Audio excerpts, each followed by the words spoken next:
नए साल के पहले ही सप्ताह में पीएम मोदी लक्षद्वीप के दौरे पर गए थे। वहां पर जाकर उन्होंने लक्षद्वीप की प्राकृतिक खूबसूरती से लबरेज कुछ तस्वीरें पोस्ट की। यहाँ तक तो सब सही था, मगर मालदीव के 3 मंत्रियों ने भारत और पीएम मोदी के खिलाफ अभद्र भाषा का प्रयोग किया। इसके बाद सोशल मीडिया पर मालदीव का बाइकआउट होना शुरू हो गया। दोनों देशों में तल्खियां दिन पे दिन बढ़ती चली गईं। भारतवासियों ने मालदीव जाने का प्लान भी कैंसिल करा दिया।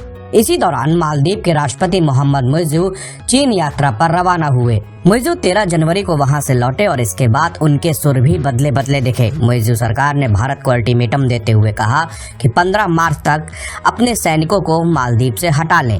अब विदेश मंत्रालय के प्रवक्ता रणधीर जायसवाल का बयान सामने आया है। प्रेस कॉन्फ्रेंस में पूछे गए एक सवाल के जवाब में उन्होंने कहा, मालदीव के विकास में सहयोग देने वाले साझेदार के रूप में जो कुछ भी हो सकता है हम करेंगे। मालदीव की ओर से भारतीय सैनिकों को देश छोड़ने की डेडलाइन देने के मामले पर उन्होंने कहा कि इस बारे में भारत मालदीव के बीच कोर ग्रुप की दूसरी बैठक में चर्चा होगी। गुरुवार को भारतीय विदेश मंत्रालय ने कहा कि वह मालदीव के साथ अपने विकास के एजेंडे को आगे ले जाने के लिए प्रतिबद्ध है। 14 जनवरी को भारत और मालदीव ने कोर ग्रुप की बैठक की थी। इस बैठक में मालदीव में तैनात भारतीय सैनिकों के मुद्दे पर चर्चा हुई थी।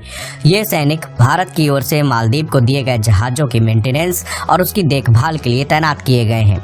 जायसवाल ने कहा, दोनों ही पक्षों के बीच बातचीत हो रही है और एक व्यवहारिक समाधान तलाशने की कोशिश जारी है ताकि हमारे सैनिक भारतीय एविएशन प्लेटफॉर्म का ऑपरेशन जारी रख सकें और मालदीव के लोगों को मानवीय सहायता देते रहें।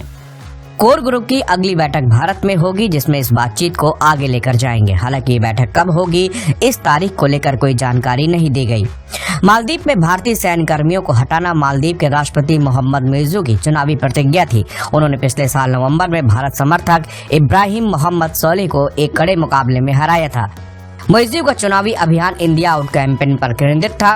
उन्होंने अपनी हर रैली में भारतीय सैनिकों को मालदीव से बाहर भेजने का नारा लगाया था। मालदीव के साथ कोर ग्रुप की पहली बैठक के बाद भारत ने कहा कि दोनों देशों के अधिकारियों ने मालदीव के लोगों को मानवीय सहायता और मेडवैक यानी कि चिकित्सा निकासी सेवाएं प्रदान करने वाले भारतीय विमानन प्लेटफॉर्मों के निरंतर संचालन को सक्षम करने के लिए पारस्परिक रूप से व्यवहारिक समाधान खोजने पर चर्चा की है। लेकिन भारतीय विदेश मंत्रालय के बयान में मालदीव से भारतीय सैनिकों की वापसी की कोई समय सीमा का उल्लेख नहीं किया गया।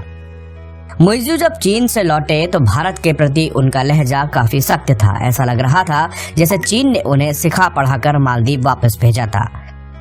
वहां पहुंचने के बाद कैसे वो भारत विरोधी बयानबाजी करने लगे। राष्ट्रपति बनने से पहले मोहम्मद मुइज़्ज़ू माले के एक मामूली से मेयर थे। ऐसे में उनकी विदेश नीति और अंतर्राष्ट्रीय कूटनीति के बारे में सहज अंदाजा लगाया जा सकता है। मुइज़्ज़ू जिस देश के राष्ट्रपति हैं उसका आकार दिल्ली से 5 गुना छोटा है।